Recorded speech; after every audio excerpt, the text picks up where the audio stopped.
ومن يتق الله يكفر عنه سيئاته ويعظم له أجرا. قال المؤلف والمفسر رحمه الله تعالى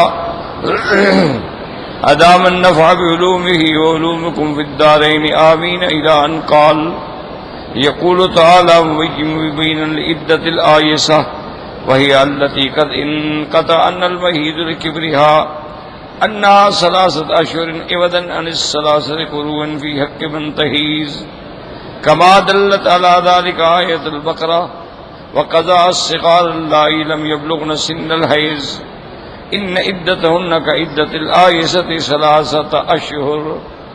اب مفسر رحمت اللہ علیہ بیان فرماتے ہیں کہ اللہ تبارک و تعالی نے ان آیات میں ان عورتوں کی عدت کا ذکر فرمایا ہے جو حیض سے مایوس ہو گئی، یعنی جن کا حیض بند ہو چکا ہے، لکبرہا یا تو عمر زیادہ ہو گئی اور حیض بند ہو گیا، ان کی مدت عدت جو ہے وہ 3 مہینے ہوگی 3 قروء کے علاوہ، کیونکہ جو عورت حیض والی ہے اس کی عدت 3 حیض ہے یا 3 طہر، لیکن اب اس کو تو حیض آتا ہی نہیں، تو اس کی عدت جو ہے وہ 3 مہینے ہوگی. کما دلت علی ذلک آیت البقرہ، جیسے سورۃ بقرہ کی آیت بھی اسی پہ دلالت کرتی ہے. وقضا الصغار اللائي، اور اسی طرح وہ لڑکیاں جو نابالغ ہیں، لم یبلغن سن الحیض، وہ ابھی حیض کی مدت کو بھی نہیں پہنچی اگر اس کو طلاق ہو جائے، عدتہن کعدۃ الآیسۃ 3 أشہر، اس کو بھی 3 مہینے عدت گزارنی ہوگی.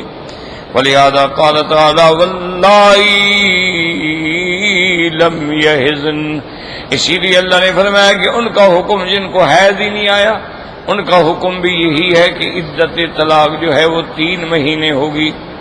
اب قرآن پاک میں ان ارتبتم فعدتهن 3 أشهر واللائي لم یحضن. اب مفسر فرماتے ہیں ان ارتبتم کے بارے میں 2 قول ہیں، احدہما وقول طائفۃ من السلف كمجاہد والزہری بن زید وَأَيْ رَأَيْنَ دَمًا وَشَكَّكْتُمْ فِي كَوْنِهِ حَيْضًا وَاسْتِحَاضَةً وَارْتَبْتُمْ فِيهِ. قرآن پاک میں لفظ ہے ان ارتبتم، اگر تمہیں شک ہو تو اس کا کیا مطلب ہے؟ تو حضرت مجاہد اور حضرت زہری اور حضرت بن زید فرماتے ہیں کہ اگر انہوں نے عورت نے خون دیکھا، محسوس ہوا اور شک میں پڑ گئے کہ اللہ جانے یہ حیض ہے یا بیماری ہے، تو یہ شک ہے. اسی طرح فرماتے ہیں والقول الثانی تب تم فی حکم عدتہم تعرفوا 3 أشہر، اور دوسرا قول یہ ہے کہ ان ارتبتم، تم شک میں ہو کہ اس کی کیا عدت ہوگی، بھی حیض تو ہے ہی نہیں، تو اب اس کی عدت کیا ہوگی؟ تو اللہ نے بیان فرما دیا کہ ان کی عدت جو ہے وہ 3 مہینے ہوگی. وهذا مروي سعيد بن جبير واختيار بن جرير في المعنى واحتج عليه بما رواه عن ابي كريب بن ابي الصائب قال حدثنا ادريس اخبرنا مطرف عن عمرو بن سالم قال قال ابي بن كعب يا رسول الله صلى الله عليه وسلم ان عددا من عدد النساء لم تذكر في الكتاب الصغار والكبار وَأُولَادُ الْأَحْمَالِ فَأَنزَلَ اللَّهُ عَزَّ وَجَلَّ. اس حدیث مبارک میں آتا ہے کہ حضرت ابی بن کعب نے عرض کیا کہ یا رسول اللہ صلی اللہ علیہ وسلم، کچھ عورتوں کے بارے میں قرآن پاک نے احکام بیان نہیں فرمائے ہیں، جیسے کہ عورت بڑی ہے، اس کا حیض بند ہو گیا ہے تو اس کی کیا عدت ہوگی، یا عورت چھوٹی ہے اس کو حیض ابھی آیا نہیں ہے، یا عورت حالت حمل میں ہے، تو اس کے بارے میں اللہ کے قرآن پاک میں کوئی حکم نہیں آیا. فَأَنزَلَ اللَّهُ تَبَارَكَ وَتَعَالَى عَزَّ وَجَلَّ، تو یہ آیات نازل ہوئیں کہ وَاللَّائِي يَئِسْنَ مِنَ الْمَحِيضِ مِن نِّسَائِكُمْ إِنِ ارْتَبْتُمْ فَعِدَّتُهُنَّ 3 أشهر وَاللَّائِي لَمْ يَحِضْنَ وَأُولَاتُ الْأَحْمَالِ أَجَلَهُنَّ أَن يَضَعْنَ حَمْلَهُنَّ. اس میں حکم آ گیا کہ جو عورت منقطع ہے، عمر زیادہ ہو گئی، حیض بند ہے، تو عدت 3 مہینے. اگر چھوٹی ہے ابھی حیض شروع ہی نہیں ہوا تب بھی عدت 3 مہینے، اور اگر طلاق ہوئی اور عورت وہ حاملہ ہے تو اس کی عدت وضع حمل ہے کہ جب وضع حمل ہوگا تو عدت پوری ہو جائے گی۔ ورواه نبی حاتم بأبسط من هذا السياق وقال حدثنا ابي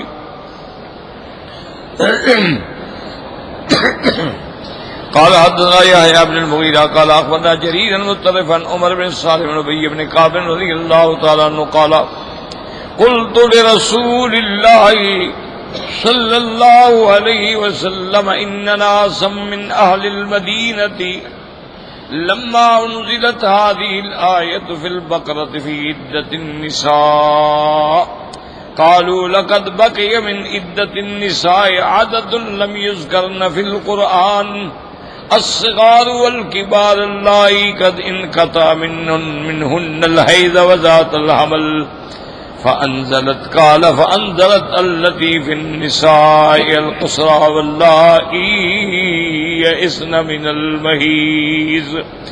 اب مفسر فرماتے ہیں کہ اس روایت میں حضرت ابی ابن کعب رضی اللہ تعالیٰ عنہ فرماتے ہیں کہ حضرت ابی جو ہے نا قرآن کے سب سے بڑے قاری تھے۔ ویسے تو سارے صحابہ ماشاءاللہ حافظ تھے، لیکن یہ بہت معروف تھے قرات میں، حفظ میں، حتیٰ کہ حضور پاک صلی اللہ علیہ وسلم فرمایا کہ اقرأکم ابی، تم میں سب سے صحیح اور تجوید سے قرآن پڑھنے والا جو ہے وہ ابی ابن کعب۔ وہ فرماتے ہیں کہ میں نے عرض کیا کہ یا رسول اللہ، جب سورۃ بقرہ نازل ہوئی ہے عدت طلاق کے بارے میں، مدینہ منورہ کے لوگوں نے کہا کہ ابھی تو بہت ساری عورتیں ہیں جن کا ذکر قرآن میں نہیں آیا ہے، وہاں تو یہ حکم آیا ہے نا جی کہ مطلقات جو ہیں فعدتهن ثلاثۃ قروء، یہ تو مطلقہ کے بارے میں آ گیا کہ ان کی عدت 3 حیض ہے، لیکن جس کو حیض ہی نہیں آتا تو اس کا بیان تو نہیں آیا۔ اچھا، ایک لڑکی ہے ابھی بالغ ہی نہیں ہوئی تو اس کو حیض نہیں آئی، کیوں؟ حیض تو بلوغ کی علامت ہوتا ہے، تو اس کی عدت کیا ہوگی؟ اسی طرح اگر ایک عورت حاملہ ہے تو پھر اس کی عدت کیا ہوگی؟ تو پھر اللہ تبارک و تعالی نے قرآن مقدس میں یہ آیت نازل فرمائی کہ جن کا حیض منقطع ہے ان کی عدت 3 مہینے، اور جو حاملہ ہیں ان کی عدت جو ہے وضع حمل ہے۔ وقوله تبارک و تعالی وَأُولَاتُ الْأَحْمَالِ أَجَلَهُنَّ أَن يَضَعْنَ حَمْلَهُنَّ يقول تعالی من كان حاملا فعدتها بوضعه ولو كان بعد الطلاق أو الموت بفواق ناقة في قول جمهور العلماء من السلف والخلف كما هو نص هذه الآية كما وردت به السنة النبوية۔ اب مفسر رحمۃ اللہ علیہ فرماتے ہیں کہ حاملہ کے بارے میں یہ حکم ہے، جو حاملہ ہے عدت کیا ہے؟ وضع حمل، بس، چاہے اس کی عدت طلاق کے بعد ہو یا خامند کے موت کے بعد، اگر وہ حاملہ ہے تو جب وضع حمل ہوگا تو عدت ختم ہو جائے گی۔ ولو فواق ناقۃ، یعنی اتنی دیر لگے کہ جتنی دیر میں اونٹنی کو دودھ نکالا جاتا ہے وہ وضع حمل ہو گئی تو عدت پوری ہو، چاہے اس میں 2 گھنٹے لگیں، چاہے اس میں 2 مہینے لگیں، چاہے اس میں 9 مہینے لگیں۔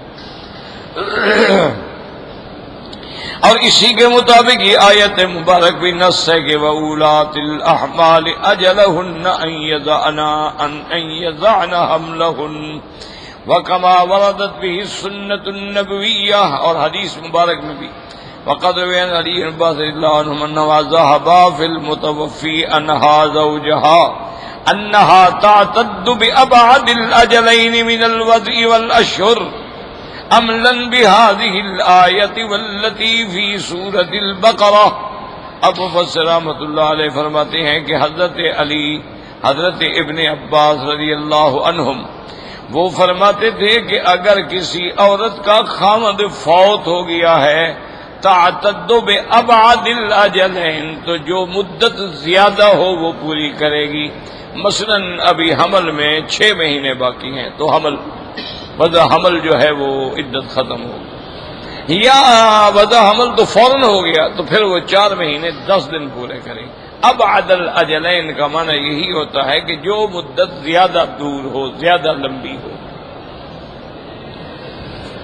وقال البخاري رحمه الله حدثنا سعيد بن حفص قال حدثنا شيبان يحيى قال أخبرني أبو سلمة قال جاء رجل إلى ابن عباس وأبو هريرة جالس رضوان الله عليهم فقال أفتني في امرأة ولدت بعد زوجها ب40 ليلة فقال ابن عباس آخر الأجلين قلت أنا وأولاة الأحمال أجلهن أن يضعن حملهن قال أبو هريرة أنا مع ابن أخي يعني أبا سلمة فأرسل ابن عباس غلامه قريبا إلى أم سلمة يسألها فقالت قتل زوج سبيعة الأسلمية وهي هبلى فبدعت بعد موته ب40 ليلة فخطبت فأنكحها رسول الله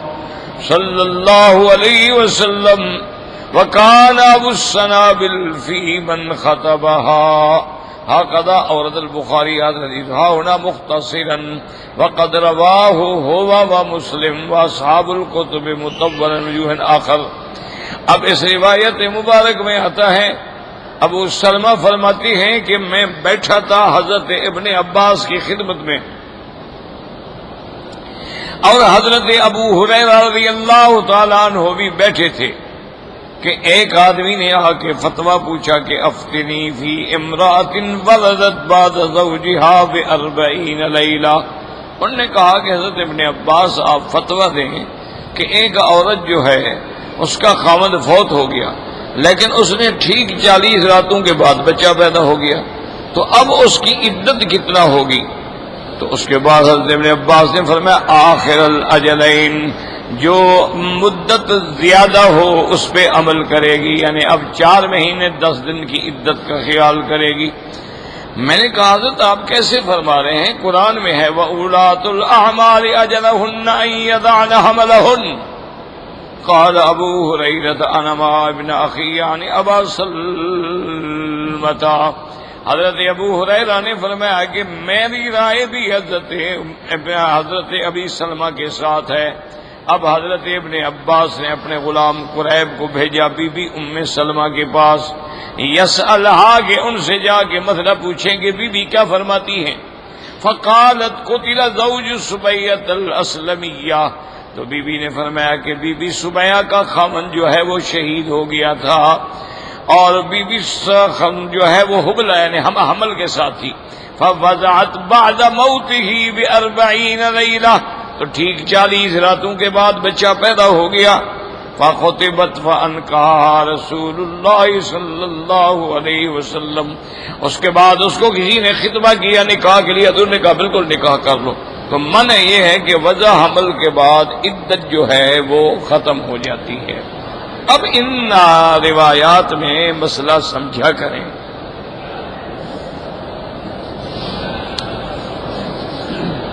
اب پوچھنے والا جو ہے مسئلہ وہ ابھی سلمہ ہے، کوئی چھوٹا آدمی تو نہیں ہے، صحابی ہے اور وہ پھر قرآن پاک کو جانتا ہے اور اس نے ابن عباس کے سامنے آیت پڑھی کہ بھی قرآن یہ کہتا ہے اور آپ یہ فتویٰ دے رہے ہیں.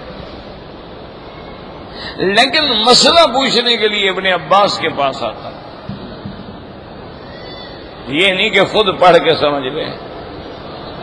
تو پہلے دور میں بھی یہی تھا، یاد رکھو. سرکار دو عالم کے زمانے میں یا تو حضور پاک بیٹھے ہیں، کوئی مسئلہ پیش ہوا، حضور نے بیان فرما دیا. اچھا اگر لوگ دور ہیں، مثلا یمن میں ہیں، تو اب کیسے آئیں؟ تو وہاں معاذ بن جبل تھے، ابی موسیٰ اشعری، وہ فتویٰ دے. اسی طرح بعد میں نظام چلا کہ مکی کا جو مفتی تھے مکہ طائف ان علاقوں کے وہ حضرت ابن عباس تھے. اسی طرح مدینہ منورہ کے اندر جو مفتی تھے صحابہ میں وہ حضرت زید بن ثابت تھے. اسی طرح پھر کوفے میں حضرت عبداللہ ابن مسعود رضی اللہ تعالی. یہ اس کے بغیر کوئی حل نہیں ہے میرے بھائی. لازماً فتویٰ دینے والا ایک ہوگا، یعنی کہ ہر آدمی خود فتویٰ دیتا رہے جی میں نے بخاری شریف میں پڑھا ہے اور میں نے فلاں حدیث میں پڑھا ہے. اللہ کے بندے، تمہیں نہ بخاری کا پتہ ہے، نہ حدیث کا پتہ ہے، نہ تم نے کوئی کتابیں پڑھی ہیں، نہ تمہیں جمع بین الاحادیث کا پتہ ہے، نہ تمہیں رفع تعارض کا پتہ ہے، نہ تمہیں ناسخ منسوخ کا پتہ ہے، صرف کہہ دینا کہ جی میں نے پڑھا ہے اور میں نے پڑھا ہے، اس کا تو کوئی علاج نہیں۔ اب جیسے دیکھو نا، ہمارے بہت سارے بھائی ہیں، اللہ ہمیں بھی انہیں بھی ہدایت دے اور قرآن و سنت پہ چلنے کی توفیق دے، وہ ننگے سر نماز پڑھتے، بلکہ اس میں اتنی متشدد ہو گئے ہیں کہ گھر سے آئیں گے تو کپڑا ہے، نماز میں اتار کے پھینک دیں۔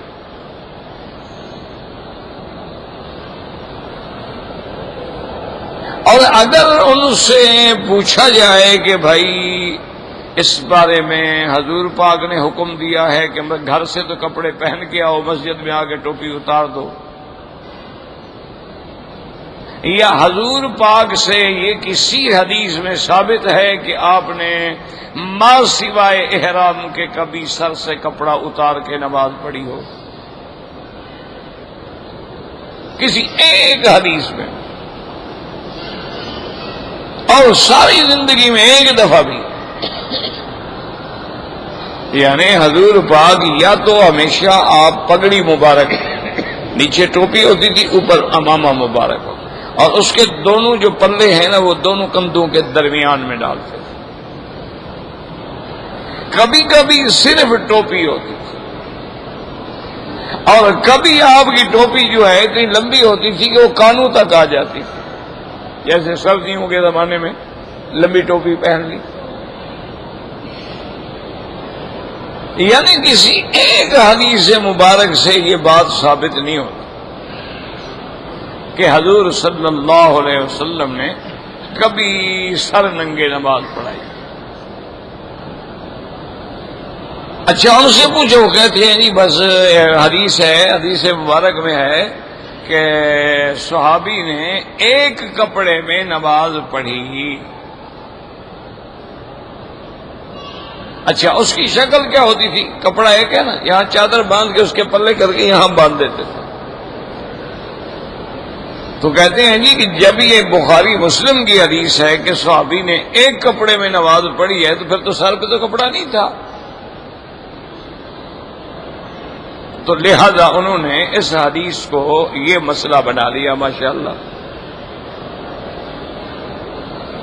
بھائی، اگر ایک کپڑے میں نماز کا معنی یہ ہے کہ ٹوپی نہ ہو، تو ایک کپڑے میں نماز کا مطلب یہ بھی تو ہے تم قمیض بھی اتار کے آیا کرو، ایک کپڑے میں پڑھو، صرف نیچے شلوار ہو یا پاجامہ ہو،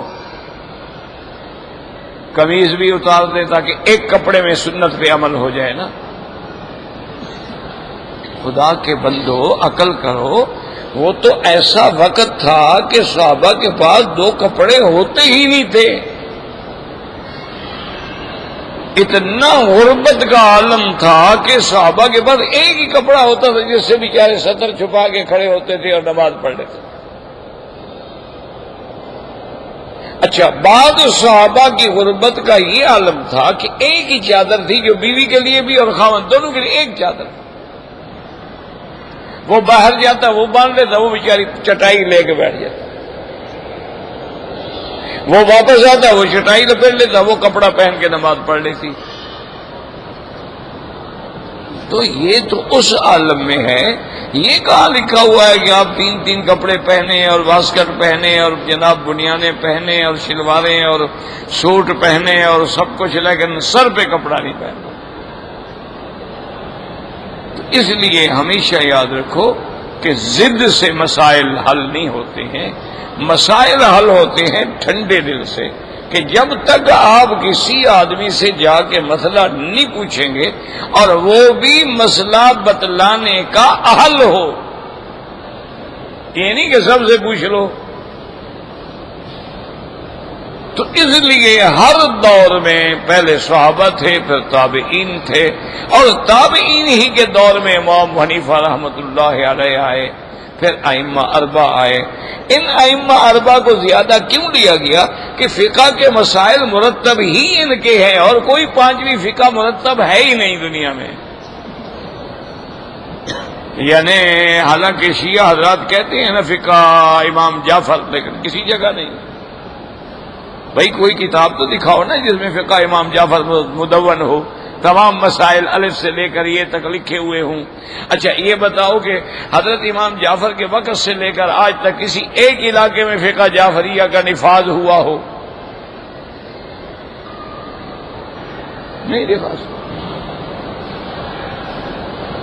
تو اس لیے ان ائمہ اربعہ کو ترجیح دی گئی. کیوں ترجیح دی گئی؟ دیکھو نا اب دنیا میں حدیث کی کتابیں کتنا ہیں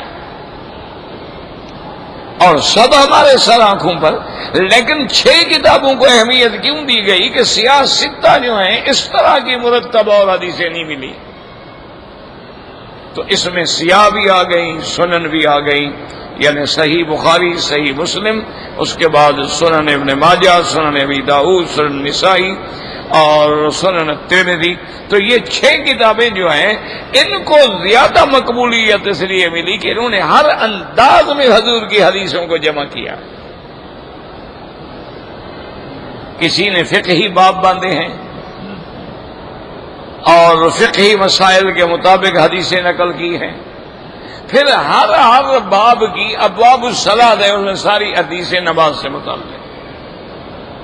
ابواب الزکات ہے، اس میں ساری حدیثیں زکات سے. تو اللہ نے پھر ان 6 کتابوں کو مقام دیا.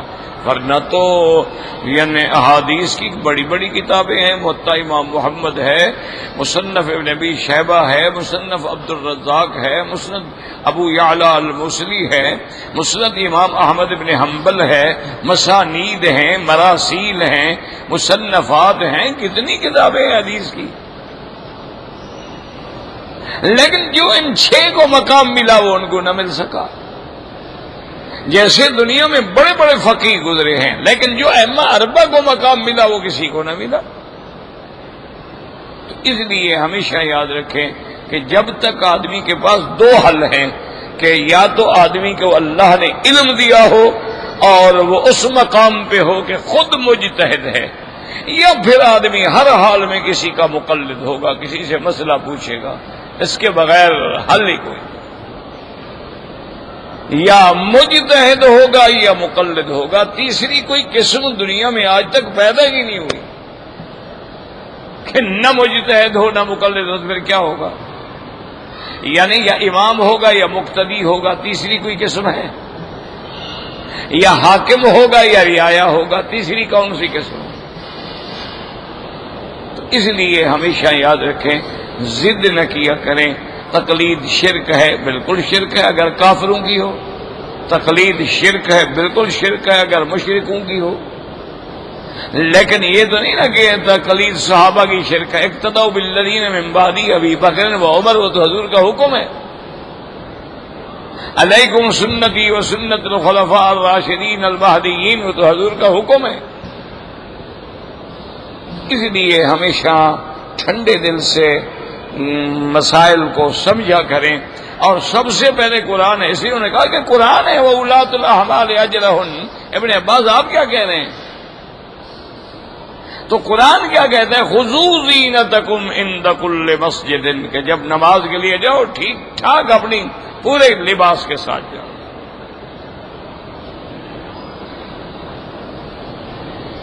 کچھ لوگ فیشن کے مارے ہوئے ہیں، وہ ویسے ہی کپڑا سر پہ نہیں رکھتے ماشاءاللہ. ان کو تو ایک اور بیماری لگی ہوئی ہے.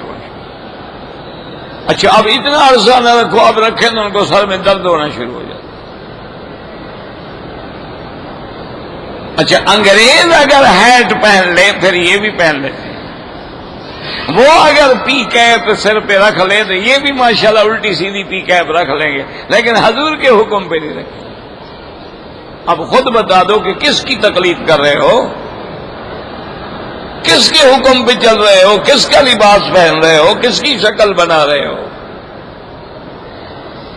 ویسے ہم سب مسلمان ہیں ماشاءاللہ، کلمہ شریف پڑھتے ہیں اور حضور کے عاشق ہیں، اور مدینہ پاک پہ ہم قربان ہو جائیں، مکہ شریف پہ ہماری جان نچھاور ہو جائے، سرکار دو جہاں پہ نام پہ ہم جناب میلاد مناتے ہیں، جھنڈیاں لگاتے ہیں، جلوس نکالتے ہیں، نماز نہیں پڑھتے ہیں، داڑھی مڈا کے آتے ہیں. پتہ نہیں یہ کون سے مومن ہیں بھی، ہمیں تو آج تک سمجھ نہیں آیا. انا للہ و انا الیہ راجعون. عشق رسول کا یہی تقاضا ہے. اور عاشق تو یہ ہوتی ہے نا کہ دور بیٹھا ہے، پتہ لگا کہ جنگ میں حضور کے دندان مبارک شہید ہو گئے اور انہوں نے اپنے توڑ دیے. کوئی مسئلہ ہے؟ عشق ہے کہ حضور کے دانت نہ ہوں تو میرے کیوں ہوں؟ اچھا پھر سوچا اچھا پتہ نہیں میں نے یہ توڑ دیے، شاید وہ ادھر والے ہوں، پھر ادھر والے توڑ دیے. عشق رسول تھا کہ اگر حضور پاک کے دانت مبارک شہید ہو گیا تو میرے منہ میں دانت کیوں ہوں؟ اسی لیے ایک صحابی نے دعا مانگ لی تھی کہ یا اللہ اگر میری آنکھیں حضور کو نہ دیکھیں تو مجھے اندھا کر دیں. اب حضور دنیا سے چلے گئے، میں کس کو دیکھوں گا؟ یہ عشق ہے. ہمارا عشق بھی دیکھ لو، کلمہ نبی کا ہے، شکل انگریز کی ہے. کلمہ محمد مصطفیٰ کا ہے اور لباس جین پہنا ہوا ہے ماشاءاللہ. اور ایسی جین پہنی ہوئی ہے جو پھٹی پرانی ہو، جس میں سال 2 سال کا پیشاب بھی جذب ہو. پیشاب چوس ہوتی ہے نا وہ. انا للہ و انا الیہ راجعون. خدا کے لیے یار چھوڑو مولوی مکی مدنی کو، مجھے ایمان سے بتائے کسی صحابی نے یہ جین پہنی ہے؟ کسی محدث نے، کسی مجتہد نے، کسی اللہ کے اولیاء نے یہ جو آپ جین شریف پہنتے ہیں اور ٹانگوں پہ ایسے فٹ ہوتی ہے جیسے کسی نے کپڑا کھینچ کے چمڑا چڑھایا ہو. اچھا اب تو ماشاءاللہ ہماری بیٹیاں بھی پہنتی ہیں، اوپر برقع شریف اندر جین شریف.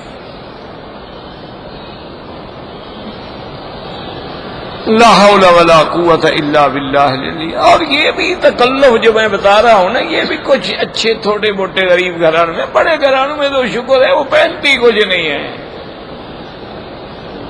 وہ تو ایڈوانس ہے نا جی، وہ تو نائٹی میں پھرتی ہیں. اسی میں گاڑی چلا کے کلب پہنچ جاتی ہیں، اور وہاں کلب میں جانے کے بعد بھی ماشاءاللہ گاڑیوں کی چابیاں جو ہیں وہ ایک ڈبے میں ڈال کے کی چینج ہوتا ہے کہ بھی اندھیرا ہو جائے گا پھر اس کو ہلائیں گے. ہر آدمی ایک چابی نکال لے، جس کی چابی نکالے اس کی بیوی کو لے جائے. مسلمان ہیں جی ماشاءاللہ، کلمہ شریف پڑھتے ہیں،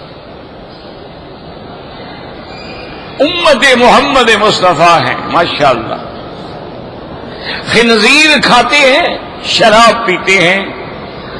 جن کو شراب میسر نہ آئے وہ بیئر پہ گزارا کر لیتے ہیں، اور ہمیں کچھ نہ ملے تو پھر بیپسی کولا اور کیفین پر تو گزارا ہم سارے کر رہے ہیں نا. کیا حضور پاک نے، صحابہ نے کبھی بیپسی کولے بنے تھے اس زمانے میں، یہ استعمال کیے تھے؟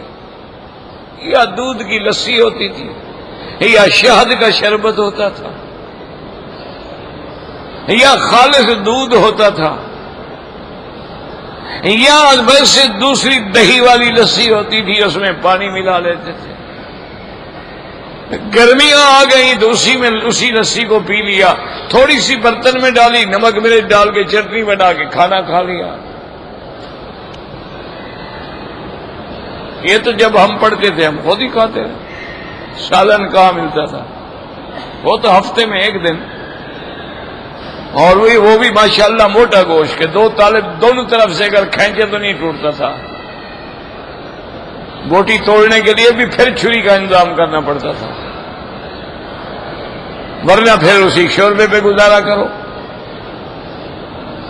لا حول ولا قوت. اب دیکھیں گے سارے اب صحابی ہیں لیکن ابن عباس کے پاس بیٹھے، اور اس کے بعد انہوں نے کہا، پھر حضرت ابن عباس نے یہ نہیں سوچا، انہوں نے کہا ہو سکتا ہے میرا فتویٰ غلط ہو، بی بی ام سلمہ کے پاس بندہ بھیج دیا. کیوں بھی عورتوں کا مسئلہ ہے تو بی بی زیادہ جانتی ہو.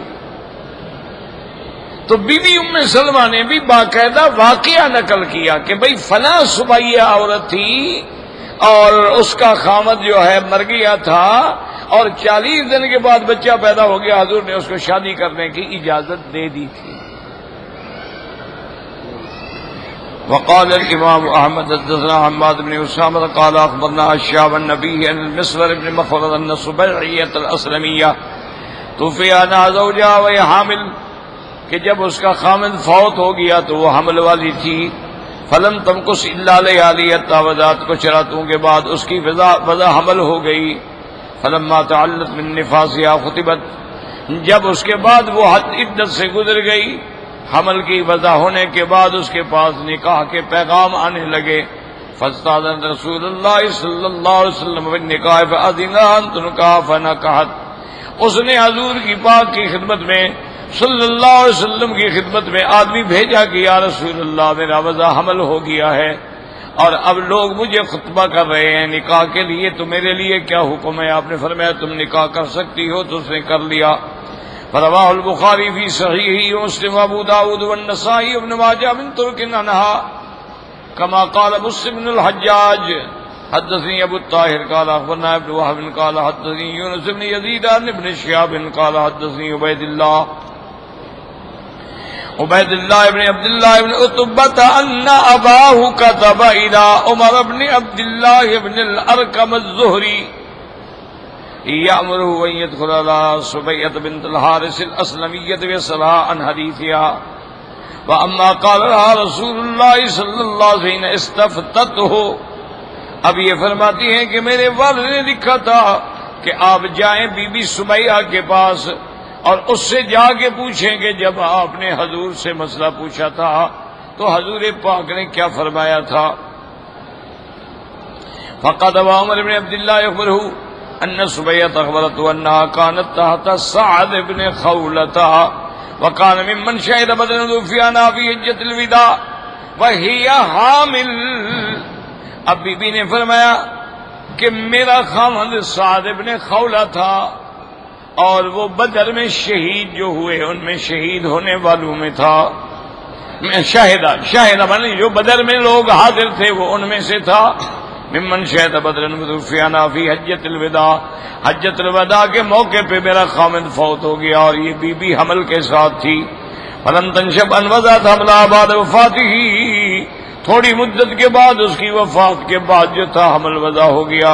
فلما تعلت من نفاسها تجبرت الخطاب، جب نفاس سے فارغ ہوئی تو اب اس نے تیاری کی، سنگار کی تاکہ کوئی مجھے خطبہ کرے.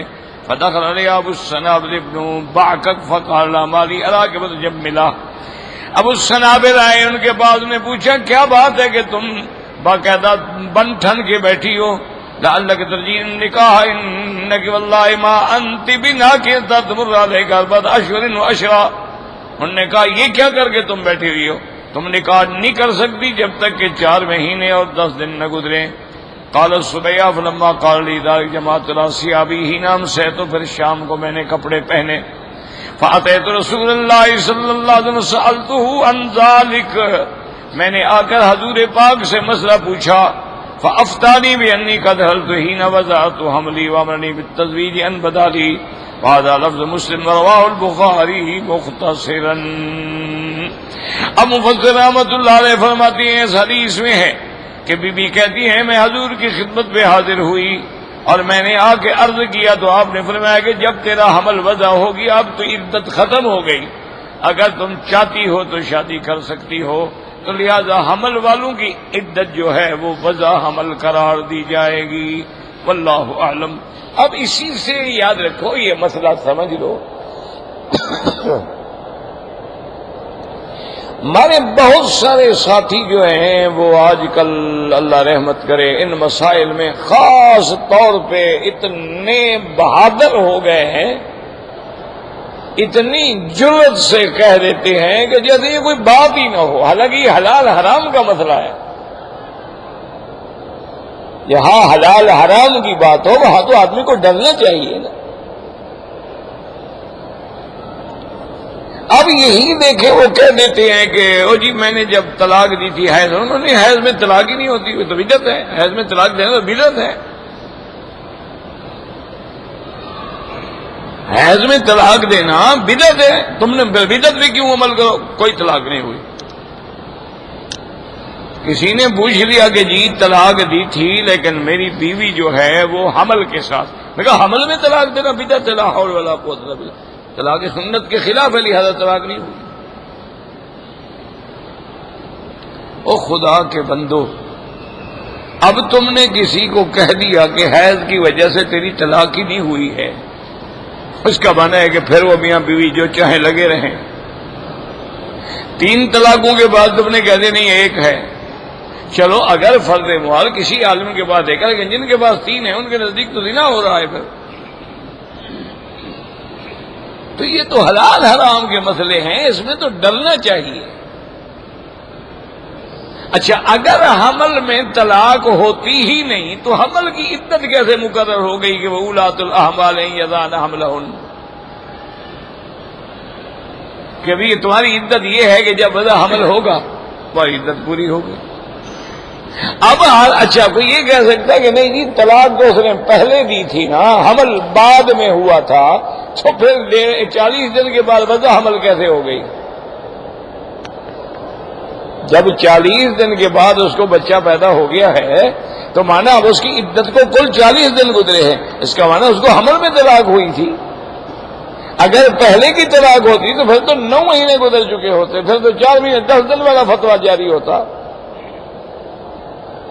نا۔ کوئی عقل سے بھی تو کام لو نا بھئی، اگر اس نے حمل سے پہلے طلاق دی تھی، حمل بعد میں ہوا، تو پھر اس کے بعد یہ اب وہ سارا حمل یعنی انتظار کرے گی، پھر یہ 40 دن کیسے عدت بنی؟ اس لیے یاد رکھو حیض میں طلاق دینا گناہ ہے، بدعت ہے، منع ہے، لیکن طلاق ہو جاتی ہے۔ حمل کی حالت میں طلاق دینا بدعت ہے، گناہ ہے، بندہ گناہ گار ہے، طلاق ہو جائے۔ اسی طرح ایک وقت میں 3 طلاقیں دینا بدعت ہے، منع ہے، لیکن دے گا تو ہو جائے۔ اس لیے ہمیشہ یہاں بھی تھوڑا سا حلال حرام کا مسئلہ آ جائے، شبہ آ جائے، دور ہو جائے۔ یعنی اگلے صحابہ تو اتنا خیال کرتے تھے نا کہ انہوں نے پوچھا ایک بکری چوری ہو گئی، انہوں نے کہا کہ بھئی ایک بکری کی عمر کتنا ہوتی ہے؟ انہوں نے کہا جی 2 سال 2.5 سال 3 سال۔ انہوں نے کہا بھی اتنا عرصے سے اس شہر سے نہ لینا پڑے، چوری والی بکری کا گوشت نہ آ جائے۔ تو احتیاط تو اس میں تھی۔ بڑے بڑے بزرگوں کو ہم نے دیکھا ہے بازار سے ہم پھل لے آتے اپنے استادوں کے لیے، بزرگوں کے لیے، جب اللہ نے توفیق دی تو ہم جا رہے ہوتے ملنے کے لیے، ابھی اب کیا کریں، آم کا موسم ہے تھوڑے آم لے جاؤ، اگر کنو کا موسم ہے تو کنو لے جاؤ، جو بھی مل گیا۔ تو کہتے حضرت میں تو نہیں کھاؤں گا، طلباء کو دے دیں۔ حضرت میں کوئی زکوٰۃ تو نہیں دے رہا۔ نے کہا نہیں حضرت زکوٰۃ کی بات تو نہیں ہے، اصل بات یہ ہے کہ آج کل لوگ باغ کا پھل بیچ دیتے ہیں، پھل ظاہر ہی نہیں ہوتا۔ جب پھل ظاہر نہیں ہوتا، جو بے ہوئی وہ تو بے حرام ہے، تو لہذا یہ تو سارا حرام ہے، میں کیسے کھا لوں؟ لا حول ولا قوت الا باللہ، انا للہ و انا الیہ راجعون۔ تو یہ احتیاط ہے۔ انہوں نے کہا جی آپ نے ٹھیک ہے آپ زکوٰۃ صدقہ دیجیے، لیکن شریعت کا حکم یہ ہے کہ جب تک پھل ظاہر نہ ہو جائے اس کو بے کرنا حرام ہے۔ اور لوگ تو ابھی پھل لگتا ہی نہیں، ابھی تو بور ہی نہیں لگتا تو بیچ دیتے۔ اچھا بعض لوگ تو 5-5 سال کے کٹھے بیچ دیتے ہیں۔ تو انہوں نے کہا جب بے نہیں ہوئی تو اس کا مطلب ہے وہ سارا حرام ہے، آگے بھی حرام چل رہا ہے، نہیں کھاتے۔ یہ احتیاط تھی۔ اچھا آٹا وہ پوچھتے اچھا بھائی آٹا جو ہے یہ کہاں سے پسوایا تھا؟ انہوں نے کہا جی وہ ایک فلور مل ہے، چکی لگی ہوئی آ گئے۔ اچھا بیٹا انہوں نے کتنے پیسے لیے؟ انہوں نے کہا جی پیسے بھی لیے تھے، کنترا بھی لیا تھا، اتنا آٹا بھی کاٹ گیا۔ وہ تو ناجائز ہے، جب پیسے لیے تو کنترا کس بات کا؟ جب اس نے 1 من کی پسائی مثلا 10 روپے لے لی تو پھر 1 سیر آٹا کاٹنے کا کیا مطلب ہے؟ اس کے باپ کا آٹا تھا کہ اڑ گیا ہے وہ پورا کر رہا ہے، وہ تو گندم لوگوں کی ہے۔ اور بابا میں تو نہیں کھاتا، کہتے ہمارے گھر میں اپنی عورتیں جو ہیں وہ پیس کے آٹا بنائیں گی تو کھا لیں گے، ورنہ ہم نہیں کھاتے۔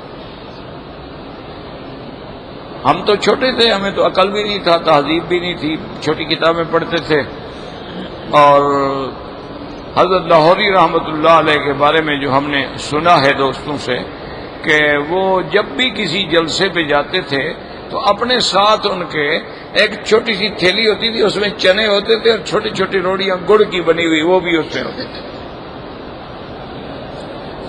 تو وہاں باقاعدہ ان کے شاگرد جو ہے وہ تحقیق کرتے تھے کہ بھئی جس گھر کی روٹی پک رہی ہے اس میں حرام تو نہیں آتا، اور جو عورت روٹی پکانے والی ہے کیا وہ وضو کر کے روٹی پکاتی ہے؟ وہ کہتے ہیں نہیں، وہ کہتے بس ٹھیک، وہی اپنی مسجد کے کونے میں بیٹھ کے دو چار چنے کھائے، دو چار گڑ کی روٹیاں کھائیں، پانی کا گلاس پیا، بس ٹھیک سلام، بھائی کھانا ہے بھائی جزاک اللہ خیر، بھی مجھے نہیں کھانا۔ کون کرے گا جناب؟ اچھا، نوکروں نے اگر کسی کا رات کو پانی کاٹ کے باغ لگا دیا، وہ پھل نہیں کھاتے، ارے تم نے پانی چوری کیا ہے، وہی پانی تیرے باغ کو لگا ہے، اسی کا اثر تیرے پھل میں آیا، تو میں کیسے کھا لوں؟ یہ تو حرام ہے۔ ابھی تو یہ قصے کہانیاں ہیں، کسی کو سنا ہو تو کہے چھوڑو جی، یہ تو صوفیوں کے قصے کہانی ہوتے ہیں، یعنی جو اللہ سے زیادہ ڈرنے والا ہو وہ ان کے نزدیک برا آدمی ہے، جو ہر بلا ہڑپ کر جائے وہ ان کے نزدیک اچھا آدمی ہے۔ انا للہ و انا الیہ راجعون۔ ایک بیوہ عورت کو عمرے کرنے کی خواہش ہے، اس کے پاس پیسے نہیں ہیں، ہم اس کو پیسے دے کے عمرہ کرا دیں، کوئی مسئلہ نہیں، لیکن اس کا محرم کون ہوگا؟ پہلے یہ مسئلہ تو حل کرو نا، محرم کے بغیر تو عمرہ ہوتا نہیں۔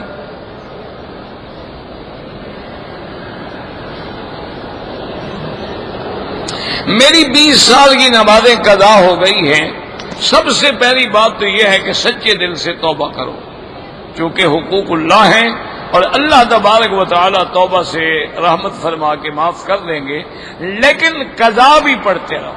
اب یہ کرو کہ نفلیں پڑھنا چھوڑ دو، اس کے بجائے وہی قضا نمازیں پڑھتے رہو، کیونکہ سرکار دو جہاں کی نمازیں جب قضا ہوئی ہیں تو آپ نے قضا پڑھی ہے۔ خندق میں قضا ہوئی، آپ نے قضا پڑھی، آپ کو رات کو نیند آ گئی، صبح کی نماز آپ نے قضا پڑھی۔ تو اب یہ کہنا کہ تھوڑی ہوں تو پھر تو قضا پڑھے، بہت ہوں تو پھر نہ پڑھے، یہ مسئلہ ہمیں سمجھ نہیں آیا۔ یعنی کسی کا آپ نے 200 ریال قرضہ دینا ہے وہ تو دے دو، لیکن 2 لاکھ دینا ہے تو کھا جاؤ، کیونکہ پیسہ بھی آتا ہے نا، دینے میں تکلیف ہوگی۔ یہ کیا بات ہے؟ قضا پڑھتے رہو، اصل علاج توبہ ہے۔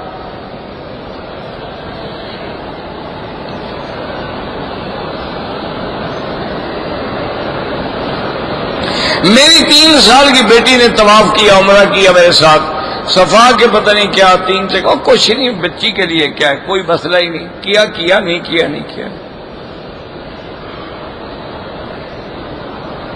اگر میرے پاس زکوٰۃ کے پیسے ہیں اور میرے رشتہ دار جو ہیں وہ غریب ہیں، ان کو بغیر بتائے ہوئے کہ بھئی یہ زکوٰۃ ہے، بالکل بتانے کی کوئی ضرورت نہیں، تمہاری نیت ہو کہ زکوٰۃ ہے، اگلے کو بتانا تو کوئی ضروری نہیں ہوتا کہ یہ زکوٰۃ ہے، بالکل دے سکتے ہیں، بلکہ تمہیں 2 ثواب ہوں گے، ایک زکوٰۃ ادا کرنے کا، ایک صلہ رحمی کرنے کا۔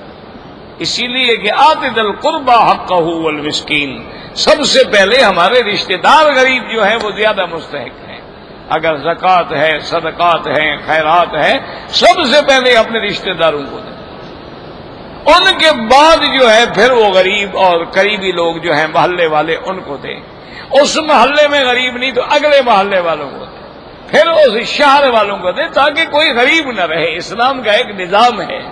ربنا تقبل منا انك انت السميع العليم وتب علينا انك انت التواب الرحيم اللهم اجعل لنا وللمسلمين من كل هم فرجا ومن كل ضيق مخرجا ومن كل بلاء عافيا اللهم انا نسألك من الخير كله عاجله وآجله ما علمنا منه وما لم نعلم اللهم انا نعوذ بك من الشر كله عاجله وآجله ما علمنا منه وما لم نعلم صلی اللہ تعالی علی خیر خلقہ سیدنا محمد وعلی آلہ وصحبہ اجمعین اللہم صلی علی سیدنا محمد وعلی آل سیدنا محمد وبارک وسلم علیہ۔